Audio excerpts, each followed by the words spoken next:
আজ আমরা যাচ্ছি বারকুণ্ড পাহাড়ে।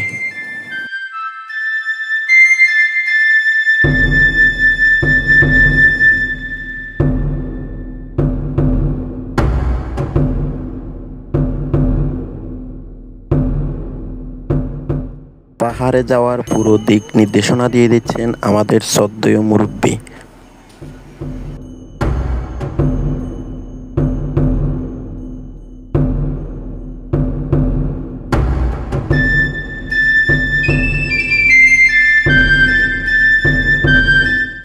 পুরো ভ্রমণে আমরা ছিলাম 4 জন। আমি, আমার বন্ধু রাজীব, মামা জনার্দন চক্রবর্তী এবং পুরো সার্বিক সহযোগিতা করেছেন আমাদের সোহাগ ভাই।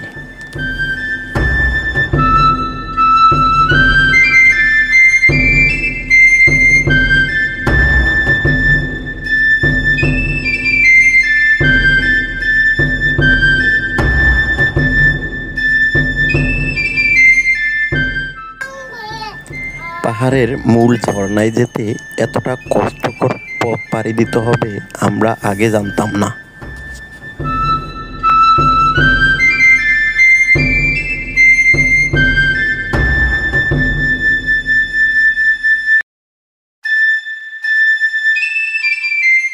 কঠিনতম পথগুলো এখন আমরা পাড়ি দেওয়া শুরু করলাম।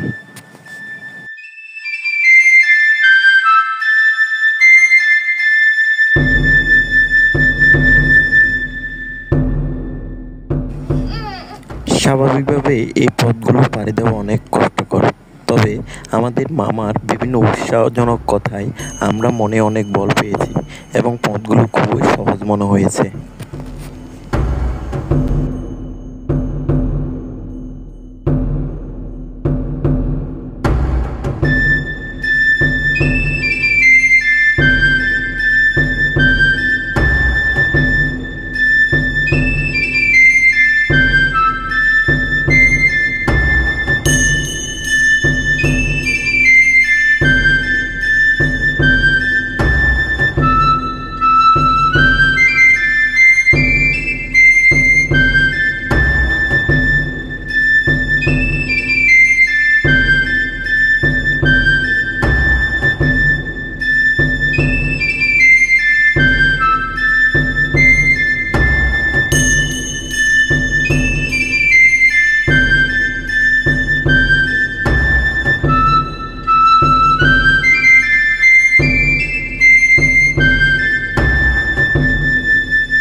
আমাদেরকে সোহাগ ভাই বলছিল ঝর্ণাটি খুবই কাছে, প্রকৃতপক্ষে ঝর্ণাটি ছিল অনেক দূরে।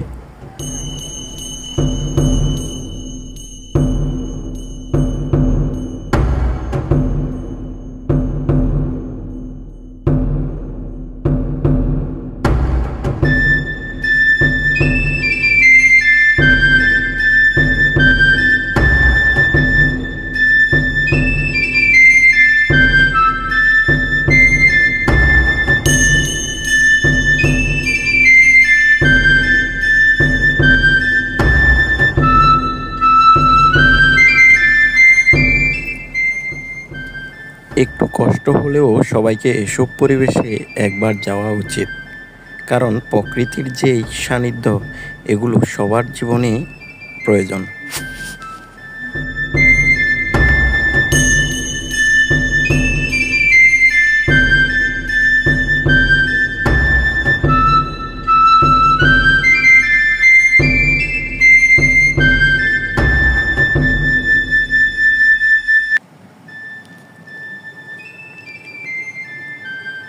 পাহাড়ের অপরূপ সৌন্দর্য আপনার মনকে পরিশুদ্ধ করে তুলবে।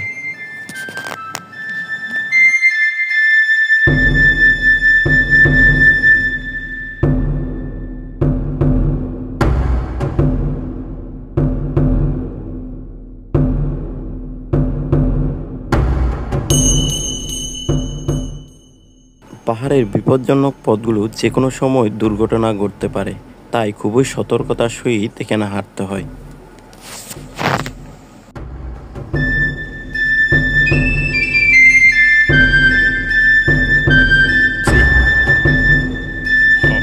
কি খাওয়া কি সেই হবে বাস করে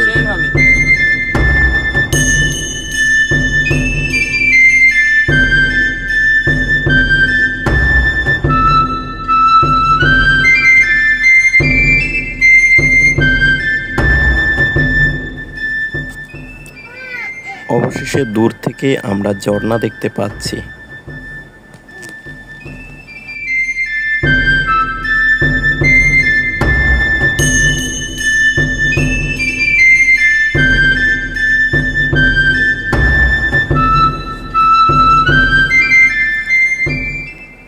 এবার আবার বিপজ্জনক পথ দিয়ে নিচে নামার পালা।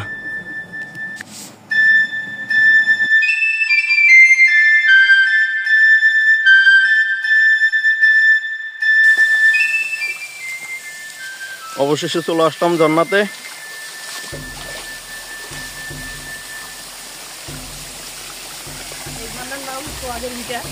এই ঝর্ণার নাম কি? সোহাগের ভিটা ঝর্ণা। সোহাগের ভিটা। হ্যাঁ, ও দেখেন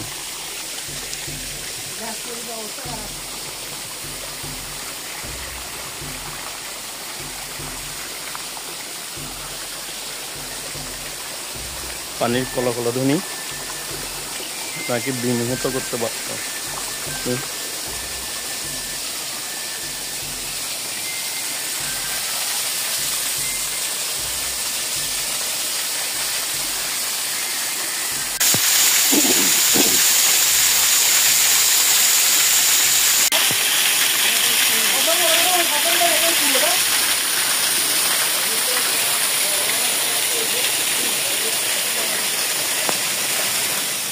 পাহাড় আর ঝর্ণার অপরূপ মিতালি।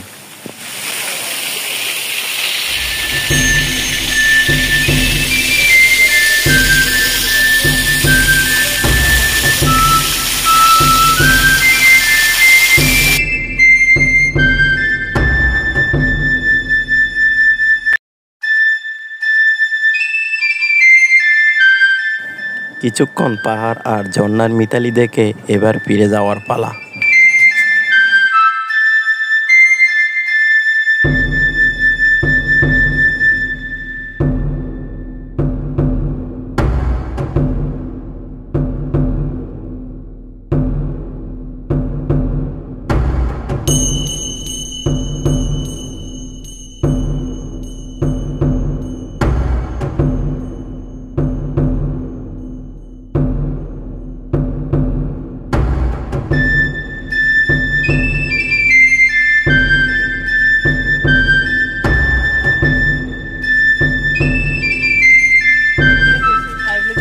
এগুলো কি ভাই? এটা বাঁশের কুয়া। বর্তমান যুগে কি হাজি লাগানা হাজিও মুখ রত দেখা হলো, কলাও বিক্রি করা হলো। হ্যাঁ, ওইরকম অবস্থা। হাজি শব্দটা না লাগাইলে কি হয়? হট করছি আর 10 জনের জানা দিব নাকি?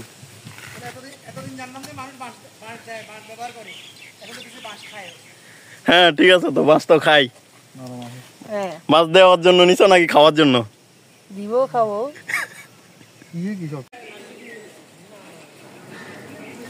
আসার সময় আমরা আমাদের সোহাগ ভাইয়ের বাগান থেকে কিছু লেবু নিয়ে আসলাম। ধন্যবাদ সোহাগ ভাইকে।